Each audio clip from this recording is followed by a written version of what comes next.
Kung paano tayo nagiging responsible sa ating mga trabaho, dapat ganun din tayo maging responsable sa mga commitment natin sa ating mga jowa. Yung trabaho mo, pwede mong kitain yan kahit saan eh. Pero yung mahal mo, kapag nawala, posibleng hindi mo na matagpuan. Yes. Diba? Siyempre, ayoko naman pong umabot sa point na parang isipin na pinapapili ko siya over me tsaka sa trabaho niya, siyempre. Kahit na hindi tayo masyado nakakapag-update, okay yun kasi maaaring busy tayo, ayaw muna natin ng distractions. Pero sana may time tayo para sa isa't isa na makapagkamustahan man lang tayo bago tayo matulog. Kung may problema ba, baka mamaya may pinagdadaanan na pala yung partner natin, hindi niya lang masabi sa atin. Kahit na marami tayong ginagawa, kahit na marami tayong priority sa buhay, sana wag nating kalimutan na meron tayong partner, na may partner tayong nag-aantay nung kahit simpleng lambing lang natin. Di ba? Kahit na anong busy ko, I must make sure na okay yung partner ko. Sa totoo lang, maaaring nag-isip tayo ng for future natin eh. So, kailangan natin magtrabaho, kailangan natin kumayod.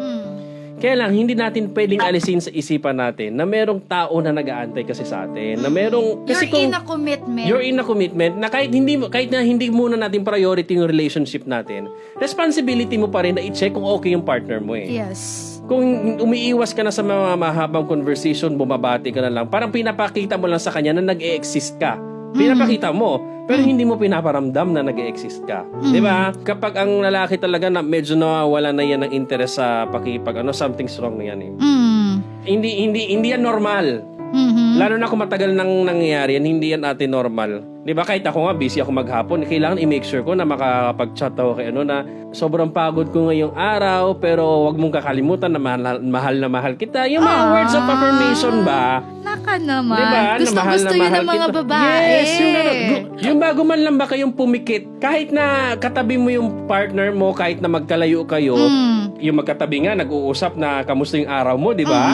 How much more yung magkalayo kayo? Yes. Di ba? So, you make sure na iparamdam mo sa kanya na okay ka para maramdaman niya rin na okay kayong dalawa. No, walang may problema. Na all. Yes. Sana all. Kahit anong busy ate, kahit anong busy, dapat kayang gawin yung ganon. Let us always remember that if we have a girlfriend or a boyfriend, we are in a commitment and every commitment requires a responsibility. Yes. Kasi minsan gusto lang natin ng pagmamahal, gusto lang natin ng commitment, pero ayaw natin ng responsibility.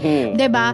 Kung paano tayo nagiging responsible sa ating mga trabaho, kung dapat ganun din tayo maging responsable sa mga commitment natin sa ating mga jowa. Kasi nga naman, alam mo, ito sa totoo lang in life naman, yung trabaho mo, pwede mong kitain yan kahit saan eh.